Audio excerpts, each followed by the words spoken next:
शिवराजजी राक्षे, पहलवान योगेशजी दोडके, पहलवान अमोलजी बराटे, अमोलजी बुचडे, संतोषजी गरुड, वस्ताद सुभाषजी पोकळे, वस्ताद निधीजी दांगट, पहलवान दीपक भौमानकर, पहलवान मंगलदासजी बांदल, पहलवान महेशजी मोहोळ, पहलवान मौलजी कोकाटे, पहलवान बाळासाहेबजी लांडगे, पहलवान विशालजी कलाटे, नामदेवरावजी शिरगावकर, महाराष्ट्र ऑलिम्पिक असोसिएशनचे सरचिटणीस, अर्जुन पुरस्कार विजेते आमचे सहकारी शांतारामजी जाधव, सर्व कुस्ती क्षेत्रामध्ये काम करत असणारे आमचे सर्व पैलवान मंडळी, पत्रकार मित्र, बंधू भगिनींनो, माझ्या तरुण मित्रांनो, तुम्हाला सगळ्यांना माहिती आहे देश पातळीवर निवडणुका लोकसभेच्या चाललेल्या आहेत आणि ह्या लोकसभेच्या निवडणुकीच्या निमित्तानं उद्याच्या 5 वर्षाच्या करता देशाची सूत्र कोणाच्या हातामध्ये द्यायची आहे। मित्रांनो, ही निवडणूक हे देशाचं भवितव्य ठरवणारी निवडणूक आहे। वेगवेगळ्या पद्धतीनं दिशाभूल करण्याचं काम काही मंडळींचं चाललेलं आहे। मी माझ्या राजकीय जीवनामध्ये काम करत असताना गेले 30-32 वर्ष क्रीडा क्षेत्र असू द्या, कुठलंही साहित्य, कला, क्रीडा, संस्कृती, कुठलंही क्षेत्र असू द्या, त्या क्षेत्रामध्ये माझ्या परीनं जी काही मदत करता येईल ती मदत करण्याचा प्रयत्न मी सातत्याने चालवलेला आहे।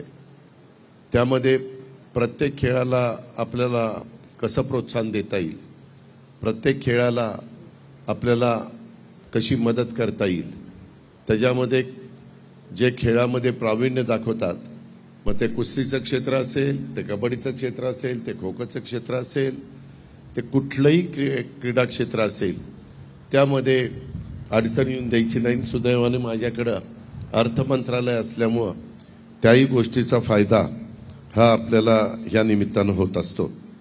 आणि हे सगळं होत असताना मला असं जाणवलं की आज मी पुण्यामध्ये होतो।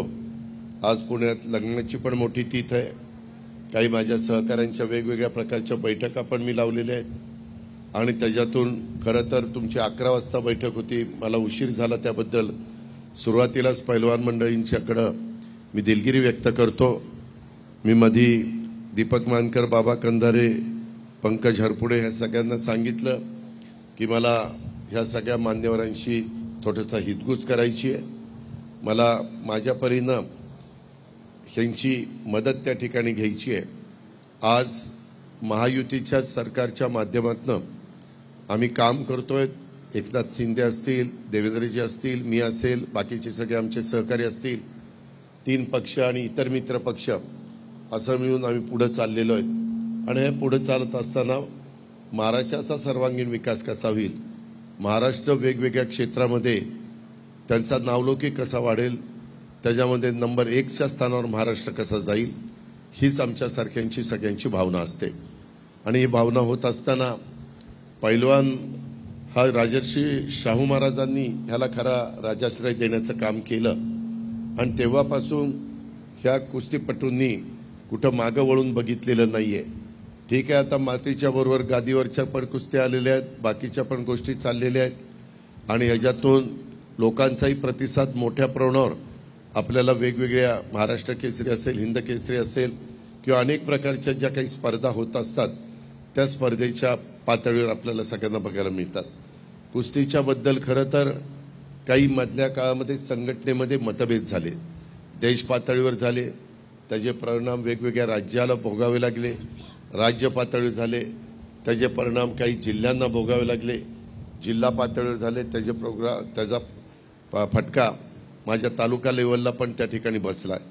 पण माझं स्वतःचं मत असं आहे की त्या खेळामध्ये राजकारण न आणता खऱ्या अर्थाने मदत झाली पाहिजे, म्हणूनच आजची ही बैठक इथं बोलवलेली आहे। या बैठकीच्या निमित्तानं आपण सगळे मान्यवर इथं उपस्थित राहिलात त्याबद्दल मी आपल्याला सगळ्यांना धन्यवाद देतो, आपले सगळ्यांचे आभार मानतो आणि आपल्या सगळ्यांचं मनापासून स्वागत देखील करतो।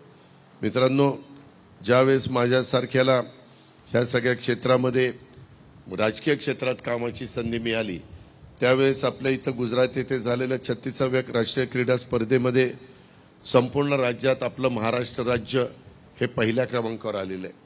त्यामध्ये प्रत्येक खेळाडूचं, प्रशिक्षकाचं आणि त्या खेळाडूंच्या पालकांचं सर्वांचंच योगदान होतं। क्रीडा रसिकांनी भरभरून पाठिंबा दिला म्हणून हे सगळं घडलं। हे सगळं घडत असताना गोव्याला देखील 37व्या राष्ट्रीय क्रीडा स्पर्धा झाल्या।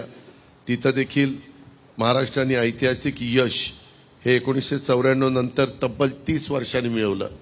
आम्ही अनेक ठिकाणी क्रीडा नगरी बांधतोय, आपण विभागीय क्रीडा संकुल बांधतोय, आपण जिल्हा क्रीडा संकुल बांधतोय, आपण तालुका क्रीडा संकुल बांधतोय। सुदैवाने ह्या 3 पक्षाच्या सरकारमध्ये क्रीडा विभाग मी यावेळेस जाणीवपूर्वक राष्ट्रवादी काँग्रेस पक्षाकडे घेतलेला आहे। मी फार चांगलं ऑलिम्पिक भवन हे आपल्या पुण्याच्या बालेवाडीमध्ये परवाच मी आणि त्याच्यामध्ये क्रीडा मंत्र्यांनी त्यामध्ये संजय बनसोडे यांनी त्याच्यामध्ये भूमिपूजन आम्ही लोकांनी केलं। आणि देशाच्या पातळीवर जसे ऑलिम्पिक भवन आहेत काही राज्यामध्ये, त्याच धर्तीवरचं आपलं पण ऑलिम्पिक भवन असावं। वेगवेगळ्या क्रीडा संघटनांना तिथं बसून आपल्या क्रीडा संघटनेला अधिक प्रोत्साहन कसं देता येईल, प्रश्न कसे सोडवता येईल, कारण तिथंच जवळ आपलं क्रीडा संचालनालय आहे, क्रीडा आयुक्त तिथं त्या ठिकाणी बसतात। असा त्या दुहेरी हेतू आपण त्याच्यात काढलेला आहे। मध्ये 25 वर्षाच्या खंडानंतर महाराष्ट्र ऑलिम्पिक क्रीडा स्पर्धा नव्याने आपण सुरू केलेली आहे। त्याच्यामध्ये जवळपास 10,536 खेळाडूंचा सहभाग असलेली महाराष्ट्र ऑलिम्पिक क्रीडा स्पर्धा ही देशातील सर्वात मोठी अशा प्रकारची क्रीडा स्पर्धा ठरलेली आहे।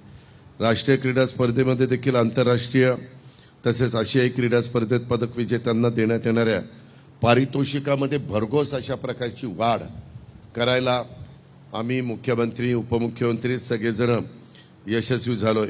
शिवक्रीडा पुरस्कार रकमेत देखील वाढ करून ऑलिम्पिक चळवळीला एक दिशा देण्याचं काम आम्ही सगळ्यांनी केलेलं आहे। बालेवाडी क्रीडा संकुलात जे काही बाकीच्या अडचणी होत्या, त्रुटी होत्या, तो दूर करण्याचा प्रयत्न आमच्या सगळ्यांचा चाललेला आहे।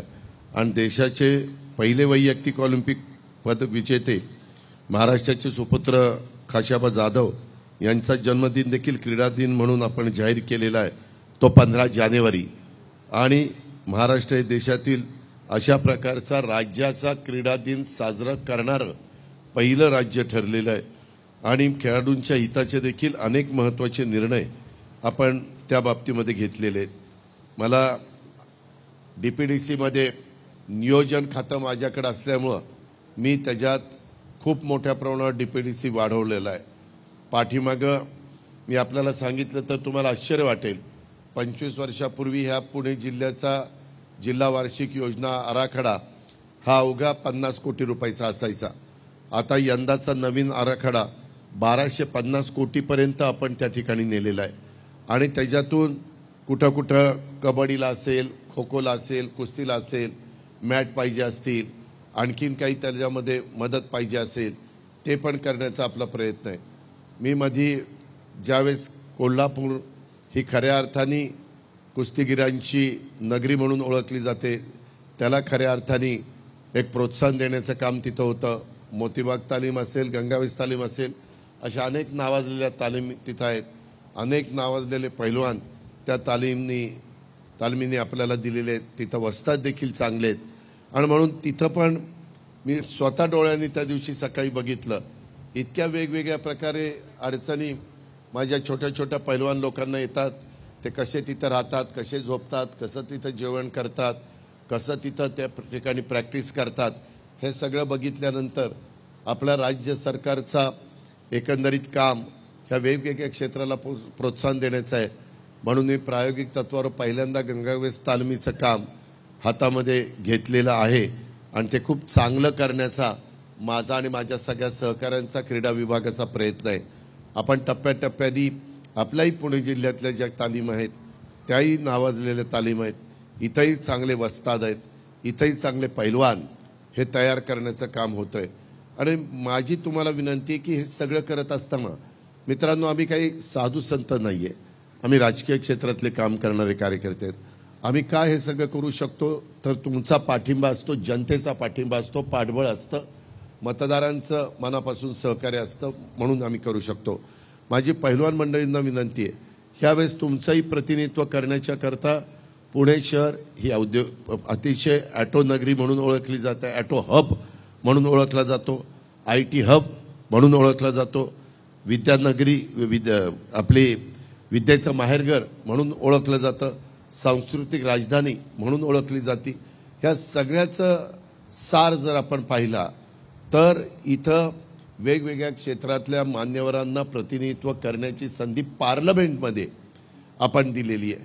ह्यावेळेस तर महायुतीनं आपल्या शहरामध्ये पुणे शहराचा जो मतदारसंघ पाठीमागे गिरीश बापटसाहेब ह्या मतदारसंघाचं प्रतिनिधित्व करत होते, तिथं आपण मुरलीधर मोहोळ यांना संधी दिलेली आहे.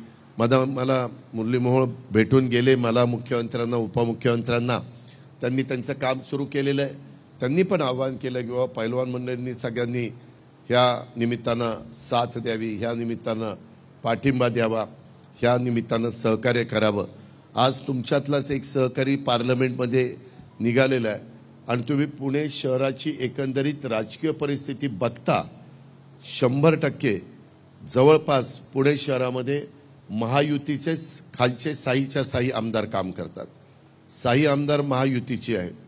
एक आहे वडगाव शेरीचा सुनील टिंगरे, हा NCPचं प्रतिनिधित्व करतो पण महायुतीमध्ये, आणि बाकीचे 5 मतदारसंघामध्ये हे भारतीय जनता पक्षाचे आमदार आपल्या विधिमंडळामध्ये प्रतिनिधित्व करतात. साधारण एकंदरीत राजकीय परिस्थिती बघितली, एकंदरीत कल बघता मुरली मोहोळ चांगल्या मताधिक्यांनी विजयी व्हायला कुठली अडचण येईल असं मला तरी वाटत नाही. कारण मी पण अनेक वर्ष ह्या पुणे शहराचं त्या बाबतीमध्ये समाजकारण राजकारण जवळून बघितलेलं आहे. तुमचा पालकमंत्री म्हणून अनेक वर्ष मला तुम्ही सगळे लोकांनी संधी दिलेली आहे आणि ज्या वेळेस ह्या क्रीडा क्षेत्रातला कुठलाही सहकारी माझ्याकडे आल्यानंतर सकारात्मक त्याच्यातनं कसा मार्ग काढता येईल अशा प्रकारचा मनापासूनचा प्रयत्न बाबांनो माझा असतो आणि तो आणखीन पुढं वृद्धिंगत व्हावा.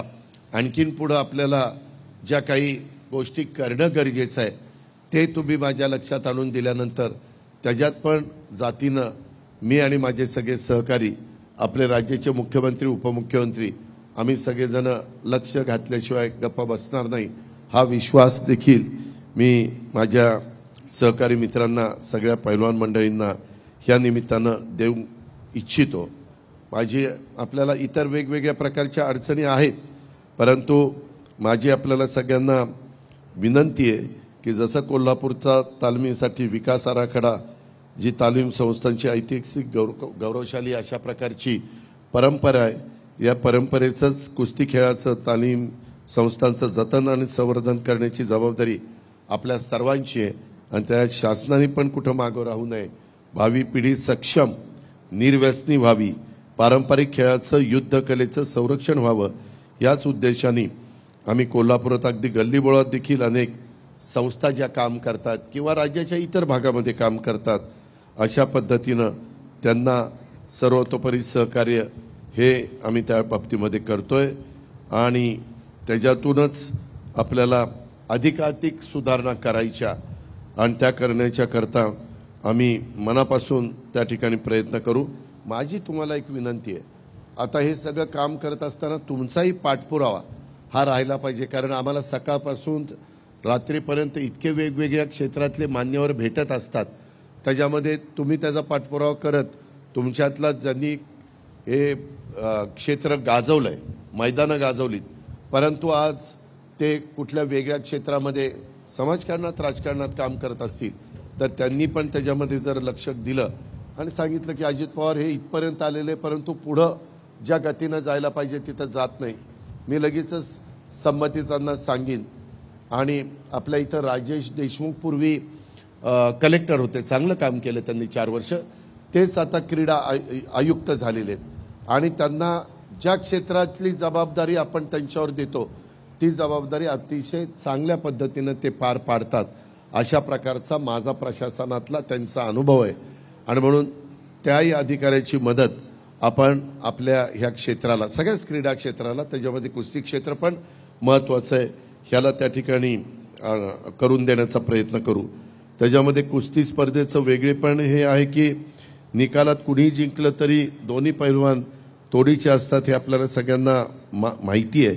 आणि महाराष्ट्र केसरीसारख्या कुस्ती स्पर्धा मॅटमध्ये देखील होतात, मातीत पण होतात आणि मातीच्या स्पर्धेत अंतिम जिंकलेले पैलवान महाराष्ट्र केसरीसाठी लढतात। दोघंही नंबर 1चे पैलवान असतात।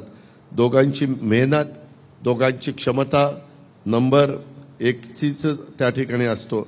अशा पद्धतीनं खूप काही गोष्टी त्याच्यामध्ये चालतात। मला आठवतंय पाठीमागच्या काळामध्ये आम्ही सरकारमध्ये असताना कबड्डीची स्पर्धा राज्य पातळीवर होण्याच्या करता, खो खोची स्पर्धा राज्य पातळीवर होण्याच्या करता, कुस्तीची स्पर्धा राज्य पातळीवर होण्याच्या करता आणि मला वाटतं व्हॉलीबॉलची, ह्या सगळ्यांना शांताराम आपण 25-25 लाख रुपये देत होतो। परंतु आता ती रक्कम मी फार मोठ्या प्रमाणावर वाढवण्याचा निर्णय घेतला, कारण मलाही माहिती आहे की ह्याच्यामध्ये आपण रक्कम वाढवल्याशिवाय खऱ्या अर्थाने ज्या प्रकारे महाराष्ट्राच्या क्रीडा रसिकांचं पारणं फेडणारं अशा पद्धतीचं ते मैदान झालं पाहिजे, म्हणून हा सगळा खटाटोप आपण करतोय। जीवन गौरव पुरस्कार पूर्वी 3 लाख रुपये होता, तो आता मी 5 लाखापर्यंत आणि खेळाडूंच्या करता 1 लाखावरून 3 लाखापर्यंत अशा प्रकारची वाढ आपण केली। अशाही क्रीडा स्पर्धेमध्ये देखील पूर्वतयारीच्या करता प्रत्येक खेळाडूला, पात्र खेळाडूला 5 लाख आणि दिव्यांग खेळाडूंना 2 लाख बँकेच्या खात्यामध्ये आपण जमा करण्यात आलेले आहेत। पदक विजेत्या खेळाडूंच्या पारितोषिक रकमेत अक्षरशः आम्ही सगळ्यांनी पुढाकार घेतला आणि 10 पट वाढ, वैयक्तिक सुवर्णपदक 10 लाखावरून 1 कोटीपर्यंत आम्ही नेलेलं आहे। रौप्य पदक 7.5 लाखापासून 75 लाखापर्यंत नेलेलं आहे आणि कांस्य पदक 5 लाखावरून 50 लाख, 10 पट वाढ। कधी क्रीडा क्षेत्रामध्ये एवढी प्रचंड वाढ तुम्ही जुन्या क्रीडा क्षेत्रामध्ये नावाजलेल्या खेळाडूंना विचारा, ते देखील सांगतील की एवढी वाढ कधी झाली नव्हती। आणि सांघिक सुवर्ण पदकाकरता देखील 75 लाख, रौप्य पदकाकरता, सुवर्ण पदकाकरता 75, रौप्य पदकाकरता 50 आणि कांस्य पदकाकरता 25 आणि मार्गदर्शकाच्या खेळाडूंच्या पारितोषिक रकमेत 10% बक्षीस सर्व सहभागी खेळाडूंना, म्हणजे 10 लाखाचं पारितोषिक आपण त्या ठिकाणी जाहीर केलेलं आहे। अशा खूप काही गोष्टी आपण करतोय। आपण त्याच्यामध्ये मधी नमो क्रीडा संकुल योजना पण राबवली। छत्रपती संभाजीनगर येथे स्वतंत्र क्रीडा विद्यापीठ, त्याच्याकरता 650 कोटी रुपयाचा निधी आपण मंजूर केलेला आहे। समितीचं पण गठन केलेलं आहे। क्रीडा विभागामध्ये वेगवेगळी पदं भरत असताना क्रीडा क्षेत्रातल्या नावाजलेल्या परंतु आता त्या क्षेत्रातनं रिटायर झालेल्या खेळाडूंना कशी संधी देता येईल ह्या प्रकारचा प्रयत्न आपला चालू आहे। आंतरराष्ट्रीय क्रीडा विद्यापीठ, आपण पुणे आंतरराष्ट्रीय क्रीडा विद्यापीठ तात्पुरत्या स्वरूपात कुलगुरूची नेमणूक केलेली आहे। आपण 2024 पॅरिस ऑलिम्पिकमध्ये जे काही कोटा प्राप्त केलेल्या महाराष्ट्रातील खेळाडूंना सरावाकरता चांगलं आर्थिक सहाय्य पण आपण त्या ठिकाणी दिलेलं आहे। अशा खूप काही गोष्टी आपण या क्रीडा क्षेत्रामध्ये केलेल्या आहेत। आपल्या इथल्या पैलवानांनी पण आपल्या महाराष्ट्राचं, आपल्या देशाचं, आपल्या परिसराचं नावलौकिक वाढवण्याचं काम या बाबतीमध्ये केलेलं आहे। आज मला तुम्हाला एवढंच या निमित्तानं सांगायचं आहे की क्रीडा क्षेत्रात काळानुरूप आधुनिक तंत्रज्ञानानुसार अनेक प्रकारचे बदल झालेले आम्ही पाहतोय आणि या बदलांना सामोरं जाण्यासाठी, त्याच्यामध्ये टिकण्यासाठी आवश्यक असणारी क्षमता क्रीडापटूंनी निर्माण करणं गरजेचं आहे। त्याकरता आम्ही पूर्वीच्या काळामध्ये खेळायला जायचं म्हटलं तर रेल्वेने जावं लागायचं, त्याच्यात त्यांचा प्रवास होत असताना ते त्रासून जायचे। आम्ही यावेळेस त्यांना विमानाने पाठवलं की कमीत कमी वेळात ते त्या ठिकाणी पोचावेत आणि त्यांचा जो काही श्रम आहे, जो काही त्यांना कष्ट त्या ठिकाणी घ्यावे लागतात, तो त्रास कमी व्हावा ही त्याच्या पाठीमागची भूमिका होती। हे पण मी आपल्याला सगळ्यांना सांगेन। ह्यामध्ये माझा प्रयत्न हा होता, आता मला अशी सांगण्यात आलं की बाबा हे बारामती लोकसभा मतदारसंघातली पैलवान आहेत असं नाही, मंगलदास बांदल इथं आहेत, ते शिरूर लोकसभा मतदारसंघातले, त्याच्यामुळं अरे जास्त बारामतीचे असले तरी आम्हाला काही फक्त बारामती नाही, आम्हाला पुण्यात तुमची मदत पाहिजे, शिरूरमध्ये पाहिजे, मावळात पाहिजे, बारामतीत पाहिजे। मी काही स्वार्थासाठी बारामती करायला आलो नाही। त्यामध्ये महायुतीच्या ज्या जागा आहेत तिथं आम्हाला तुमचे भरभक्कम पाठिंबा पाहिजे, तुमचा आशीर्वाद पाहिजे, तुमचं सहकार्य पाहिजे आणि तुम्हाला सगळ्या बाबतीमध्ये सहकार्य मिळवून देण्याची जबाबदारी आम्हा लोकांची आहे। त्याच्यात आम्ही तिथं कुठं कमी पडणार नाही ह्याबद्दलची ग्वाही मी आपल्या सर्व सहकाऱ्यांना देतो। काही जण कदाचित तुम्हाला भावनिक करण्याचा प्रयत्न करतील, काहींचे फोन पण तुम्हाला येण्याची शक्यता नाकारता येत नाही। मित्रांनो, क्रीडा क्षेत्रामध्ये किंवा कुठल्याही क्षेत्रामध्ये आपण जातीचा पातीचा नात्याचा गोत्याचा विचार करून चालत नाही। शेवटी ज्याच्या अंगामध्ये क्रीडा कौशल्य आहे, जो तरबेज त्या क्षेत्रामध्ये, त्याला आपण संधी दिली पाहिजे, ही त्याच्या पाठीमागची भूमिका आम्हा लोकांची सगळ्यांची आहे। आता हे एकाने सांगितले महाराष्ट्र राज्य कुस्तीगीर परिषद व महाराष्ट्र राज्य कुस्तीगीर संघ या दोन संघटनेच्या वादात राज्याच्या कुस्तीचे सध्या नुकसान होत आहे। राज्याची कुस्ती 2 गटात विभागली आहे, पैलवानांचे नुकसान होत आहे, सदरचा वाद मिटवावा। मित्रांनो, माझं तर म्हणणं आहे की कुठेही वाद असू नये। आता मी बघितलंय देश पातळीवर पण बऱ्याचदा बऱ्याच गोष्टी झाल्या, अनेकांनी रेसलिंगमधल्या मान्यवरांनी तिथं आंदोलन केलं, हेही आपण बघितलं। माझं म्हणणं की त्याच्यामध्ये सगळ्यांनी बसून एकत्रपणे मार्ग काढला पाहिजे, ह्या मताचा मी स्वतः आहे। मी उद्याची आचारसंहिता संपली म्हणजे बारामती लोकसभा मतदारसंघाचं मतदान 7 मेला आहे। ह्या 4 मतदारसंघामध्ये शिरूर लोकसभा आणि बारामती लोकसभा मतदारसंघात महायुतीचं चिन्ह घड्याळ आहे। तसंच आमच्या मावळ लोकसभा मतदारसंघामध्ये जो अर्धा भाग पुणे जिल्ह्यात येतो, अर्धा भाग माझ्या रायगड जिल्ह्यामध्ये जातो, तिथं त्या बाबतीतलं आरक्षण हे माझ्या आरक्षण नाही, तिथं चिन्ह हे धनुष्यबाण आहे। आणि आमच्या पुणे शहरामध्ये आपले पैलवान जिथं उभे आहेत तिथं चिन्ह कमळाचं आहे। काही जण थोडी बहुत वेगळ्या पद्धतीनं टीका टिप्पणी करण्याचा प्रयत्न करतात, हा ज्याचा त्याचा अधिकार आहे, संविधानाने तो प्रत्येकाला दिलेला आहे। त्याच्यामुळं इथं मी जास्त त्या गोष्टीला महत्त्व देऊ इच्छित नाही। इतर मला आपला आता हा हे संपला पैलवानांचा मेळावा की मी लगेचच नाही खेळा 2-2 मिनटं बोलायला नाही, त्याच्यामध्ये मी सांगतो तसंच 2-2 मिनटं बोलायला पुन्हा त्याच्यातनं वेगवेगळ्या मतप्रवाह होतात। माझी तुम्हाला सगळ्यांना विनंती आहे, वेगवेगळ्या क्षेत्रातले, आता आमच्या शांताराम इथं बसलेले आहेत कबड्डी क्षेत्रातले, मी शिल्पा भोसलेंना सांगितलेलं होतं आणि इतरांना पण सांगितलेलं होतं की आजच्या ह्या बैठकीच्या बरोबरच आमचा कुस्तीपटूंचा मेळावा झाल्यानंतर क्रीडापटूंचा पण मेळावा इथं आपण घेऊ।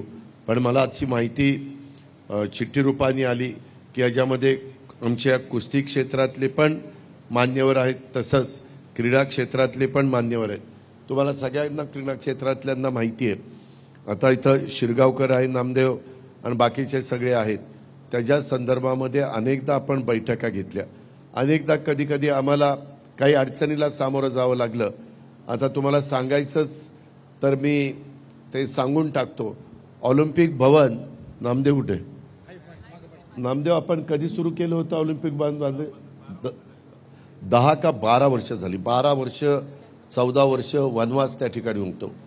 काही ना काही अडचणी यायच्या, मला इतकं वाईट वाटायचं, मी इतके सुंदर तिथं प्लॅन केलेले होते, परंतु आता आम्ही सगळेजण बसलो आणि इतकं चांगलं ऑलिम्पिक भवनाचा प्लॅन केलेला आहे। मला वाटतं टेंडर झालंय, काम पण सुरू झालेलं आहे आणि माझ्या पुणे शहराच्या वैभवामध्ये भर घालणारं ती वास्तू होईलच, परंतु महाराष्ट्रामध्ये जे क्रीडा प्रकार चालतात त्याही राज्य स्तरावरच्या संघटनांचं ऑफिस तिथं होणार आहे आणि पुढं ते मेंटेन होण्याच्या करता देखील जी काही तजवीज करायला पाहिजे, जे काही तिथं काही शॉप्स काढले पाहिजे किंवा बँक वगैरे आणण्याचं म्हणायचं तर त्यांच्या भाड्यातनं त्याचं हाऊसकीपिंग आणि बाकीच्या गोष्टी झाल्या पाहिजे, ते पण आपण सगळं केलं, त्याच्यामध्ये धरलंय। त्यामध्ये कॉन्ट्रॅक्टरच्या मागे लागलोय की बाबा ते जितकं लवकरात लवकर तुला काम करता येईल तितकं लवकरात लवकर काम कर। त्याची कॉस्ट किती? 58 कोटी।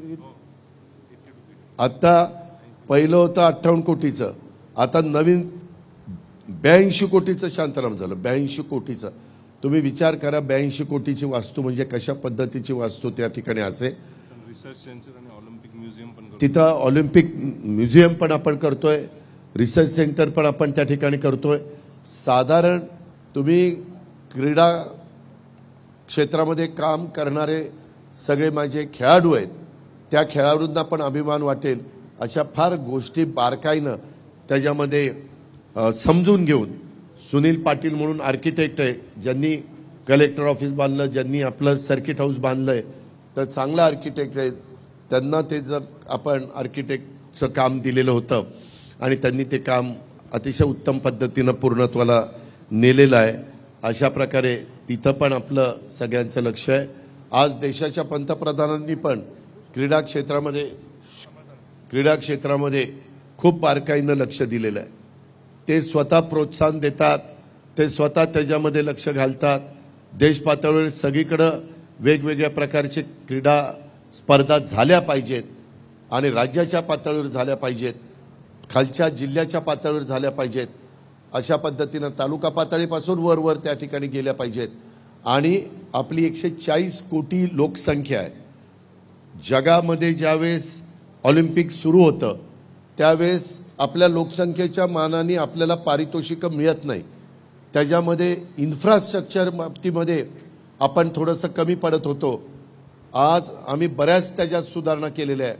माझी इथं असणाऱ्या सगळ्या माझ्या क्रीडा खेळाडूंना, त्या क्षेत्रातल्या मान्यवरांना, पदाधिकाऱ्यांना, सहकाऱ्यांना, पैलवान मंडळींना विनंती आहे की अजून तुमच्याकडे काही विधायक सूचना असेल तर जरूर तुम्ही त्या माझ्यापर्यंत पोचवा किंवा आमचे संजय बनसोडे क्रीडा मंत्रीपर्यंत पोचवा किंवा आमचे राजेश देशमुख त्यांच्यापर्यंत पोचवा बालेवाडीमध्ये.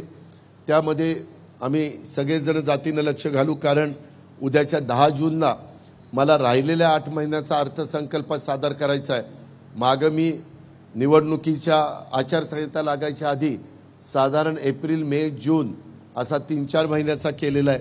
त्याच्यामुळं पुढच्या 8-9 महिन्याचा आपल्याला अर्थसंकल्प देत असताना तिथं पण ह्याच्या आधीच्या काळामध्ये कधी क्रीडा क्षेत्राला एवढा निधी किंवा एवढी तरतूद ही करण्यात आलेली नव्हती. ती तरतूद आता एकनाथराव शिंदे, देवेंद्र फडणवीस आणि आम्ही सगळ्यांनी महायुतीच्या सरकारच्या माध्यमातून त्या ठिकाणी केली. मित्रांनो, हे सगळं करत असताना काही त्रुटी आमच्याकडनं राहिल्या असतील.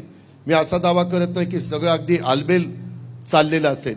त्या त्रुटी जर तुम्ही लक्षात आणून दिल्या तर आम्ही सगळेजण त्याच्यात लक्ष घालू आणि कुणावर अन्याय होणार नाही. त्याच्यामध्ये पारदर्शकता येईल. खरोखरीच जो खेळाडूचं सिलेक्शन झालं पाहिजे. मी तर अनेक वर्ष खो खो असोसिएशनचा अध्यक्ष होतो, अनेक वर्ष महाराष्ट्र राज्य कबड्डी असोसिएशनचा अध्यक्ष आहे, अनेक वर्ष मी महाराष्ट्र ऑलिम्पिक असोसिएशनचा अध्यक्ष म्हणून मला राज्यामध्ये कामाची संधी त्या ठिकाणी दिलेली आहे. अशा ह्या सगळ्या गोष्टी आपण लक्षामध्ये घेतल्या तर तिथं मी कधी सिलेक्शनच्या बाबतीमध्ये हस्तक्षेप करत नाही. शांताराम, तुम्हालाही माहिती आहे. उलट तुम्ही कुणी येऊन मला सांगितलं की दादा इथं सिलेक्शन समितीनं घेतलेला निर्णय डावलण्याचा प्रयत्न होतो, तर मी ताबडतोब तुम्हाला सपोर्ट सगळ्यांना करतो आणि सांगतो की बाबा इथं असं होणार नाही. कारण ज्याचं त्याचं क्रेडिट ज्याला त्याला मिळालं पाहिजे, ही माझ्यासारख्या कार्यकर्त्याची त्या ठिकाणी भावना आहे.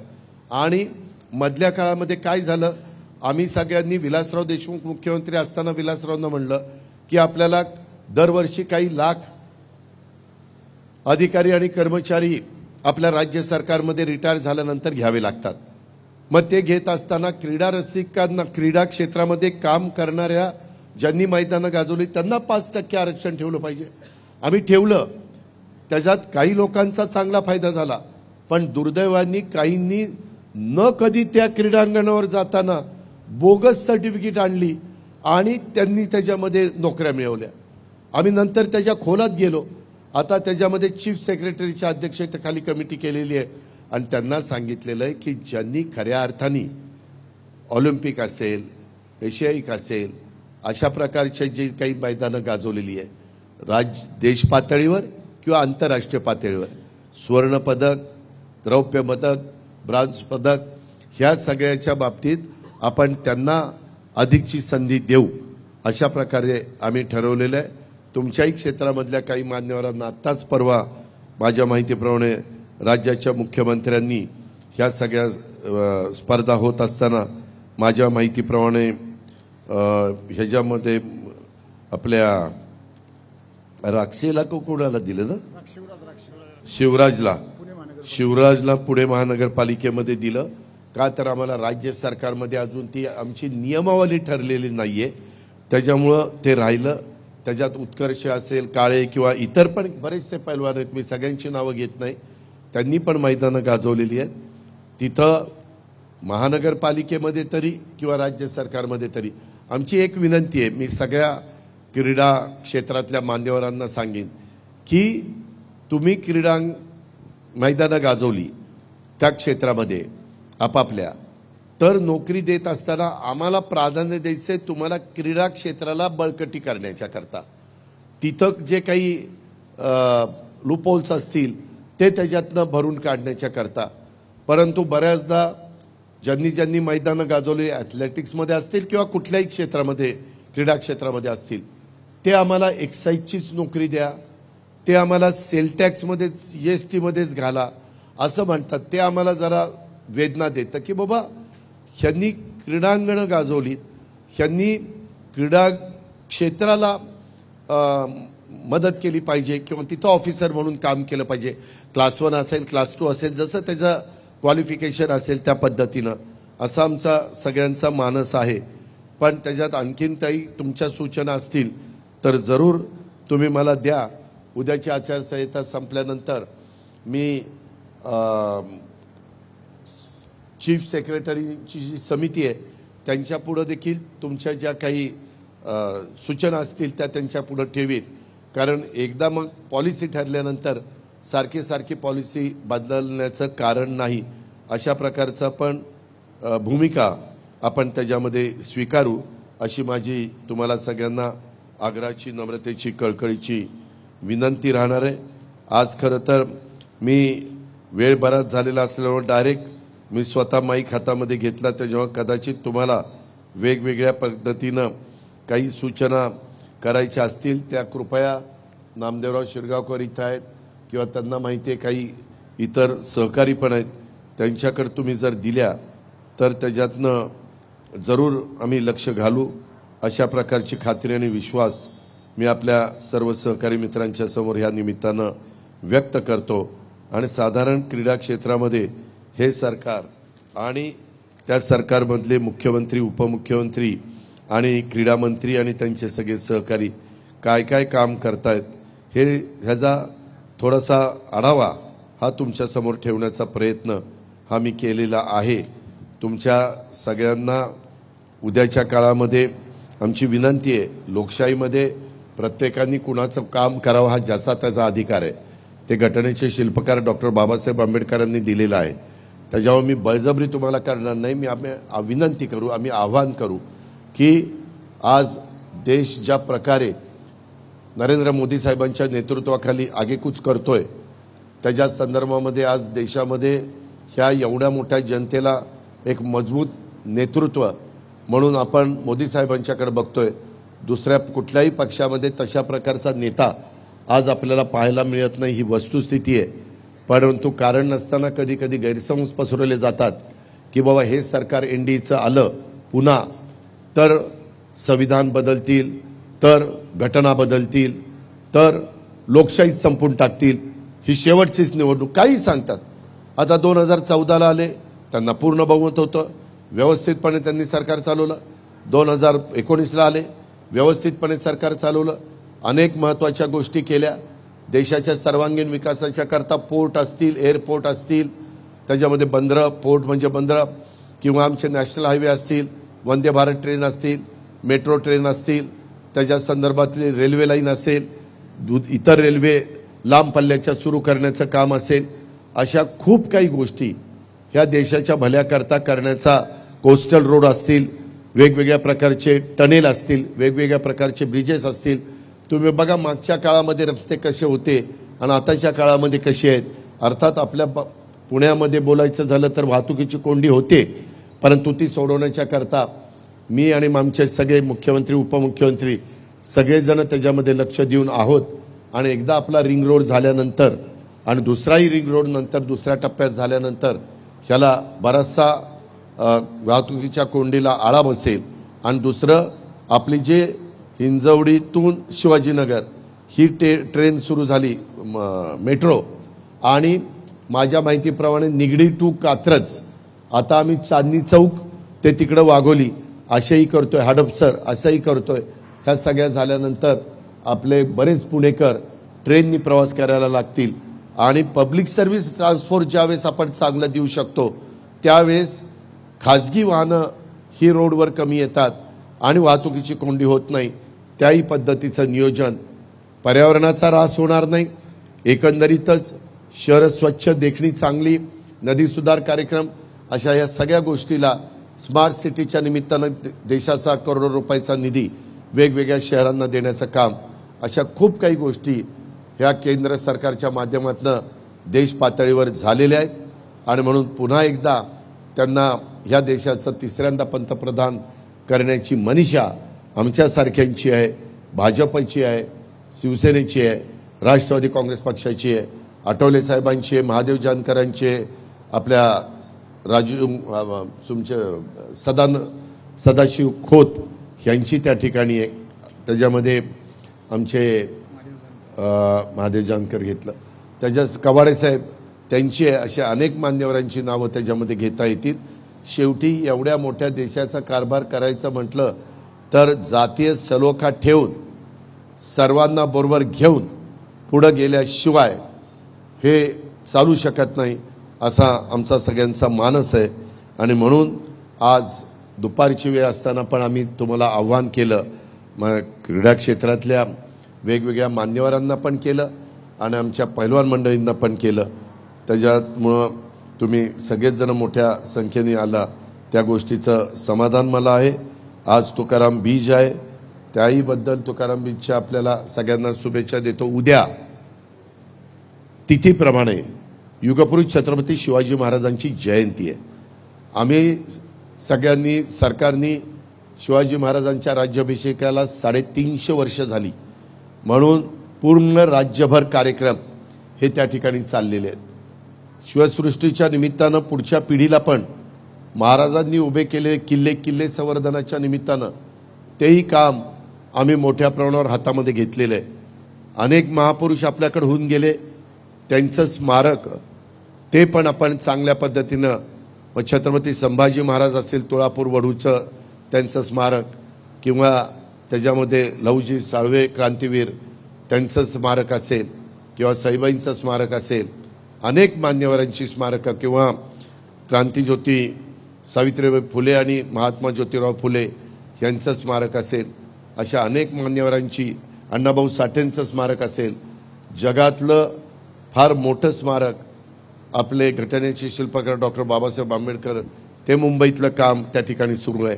अशा पुढच्या पिढीला पण ह्या महान व्यक्तींनी कशा पद्धतीनं त्या काळामध्ये काम केलेलं आहे ह्याचं सतत स्मरण त्यांना झालं पाहिजे, त्यांचा इतिहास त्यांच्यासमोर आला पाहिजे. म्हणून त्याही गोष्टी त्या आपण जतन करायच्या असतात पुढच्या पिढीच्या करता. त्या निश्चितपणे कशा त्यांनाही ते समजून घेतील ह्या पद्धतीनं त्याच्यात काम करायचं असतं. त्याच्यात पण आपल्या सरकारने काम केलेलं आहे आणि आम्ही त्याच्यामध्ये काम करतोय. अजून कुठं काही राहिलेलं असेल तर जरूर लक्षात आणून द्या, त्यामध्ये जरूर आम्ही सगळेजण लक्ष घालू. अशा प्रकारचा विश्वास आणि खात्री आपण सगळ्यांनी बाळगा. आम्हाला सगळ्यांना मनापासून वाटतं एवढ्या मोठ्या देश आणि एवढ्या मोठी लोकसंख्या, म्हणजे जगात 6 माणसाच्या मागं 1 भारतीय, 6 माणसाच्या मागं 1 भारतीय, अशा पद्धतीची लोकसंख्या आपण गाठलेली आहे. त्या प्रकारे देखील आपले त्यांना जर प्रोत्साहन दिलं तर चांगले चांगले खेळाडू, आंतरराष्ट्रीय दर्जाचे ऑलिम्पिकमध्ये पदकं मिळवणारे हे तयार होऊ शकतात. त्यांना पायाभूत सुविधा दिल्या तर ते देण्याचं काम आमचं चाललेलं आहे आणि त्याच्यातून देश पातळीवर अनेक चांगले ऑलिम्पिक वीर तयार व्हावेत.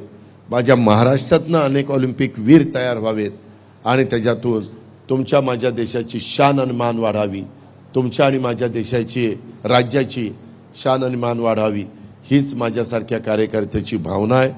हे पण आपण सगळ्यांनी ह्या निमित्तानं लक्षामध्ये घ्यावं अशी माझ्या तमाम क्रीडापटूंना, कुस्तीपटूंना आणि बाकीच्या सर्व त्याच्यामधल्या पदाधिकाऱ्यांना, त्या संघटनेमध्ये काम करत असणाऱ्या सहकाऱ्यांना विनंती आहे. आज पुन्हा एकदा मी दीपक मानकरांचं, बाबा कंधारेंचं, पंकज हरपुडेचं, तसंच आमच्या शिल्पाताई भोसलेंचं आणि बाकीच्या सगळ्या सहकारी मित्रांचं, त्यांनी हे अतिशय कमी वेळात, मी काल सकाळी का परवा दिवशी रात्री सांगितलं की मला थोडंसं हितगुज साधायची. कधी कधी काय होतं, आम्ही बोलत नाही, त्याच्यामुळं काय चाललं हे तुम्हालाही समजत नाही. काही जे आम्हाला वरचेवर भेटतात आणि अडचणी सांगतात आणि आम्ही त्या अडचणी सोडवतो ते ठराविक लोकांनाच माहिती असतं. परंतु शेवटी ज्या समाजाच्या करता आम्ही काम करतोय त्या समाजाला पण ही माहिती झाली पाहिजे. ह्याच भावनेतनं तुम्हाला मी आव्हान करतोय, तुम्हाला ही माहिती देण्याचा प्रयत्न करतोय. हे आपण कृपया समजून घ्यावं अशी माझी आपल्याला विनंती आहे. बघता बघता उन्हाळ्याची तीव्रता खूप आहे आणि त्याच्यातून बऱ्याचदा मतदार हा तिथं मतदानाला यायला काकू करतो, एवढं उन्हाचं कशाला जायचं, तसं न करता प्रत्येक मत महत्त्वाचं आहे.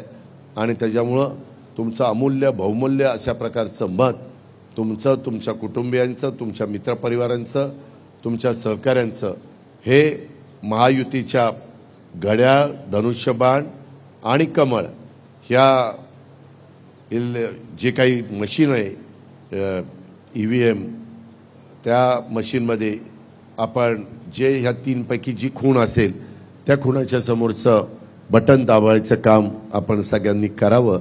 ही माझी आपल्याला सगळ्यांना आग्रहाची, नम्रतेची, कळकळीची विनंती राहील. पुढच्याही काळामध्ये इतरांच्या पेक्षा अधिक माझ्या क्रीडापटूंच्या करता आणि ह्या क्षेत्रामध्ये काम करताना सर्व मान्यवरांच्या करता आम्ही त्यांना मदत करायला कुठं कमी पडणार नाही अशा प्रकारची खात्री आणि विश्वास मी ह्या मेळाव्याच्या निमित्तानं आपल्या सर्व सहकारी मित्रांना करतो. आणि ह्याच्यामध्ये आम्हाला मनापासून साथ आपण सगळ्यांनी द्यावी अशी आव्हान आपल्याला सगळ्यांना करून पुन्हा एकदा आपण मोठ्या संख्येने उपस्थित राहिल्याबद्दल आपल्याला मनापासून स्वागत करून मी माझे 2 शब्द संपवतो. जय हिंद, जय महाराष्ट्र.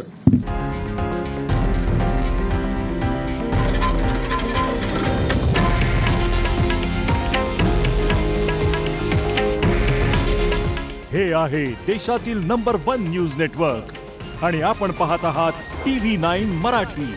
काळजी तुमची, हित महाराष्ट्राचं.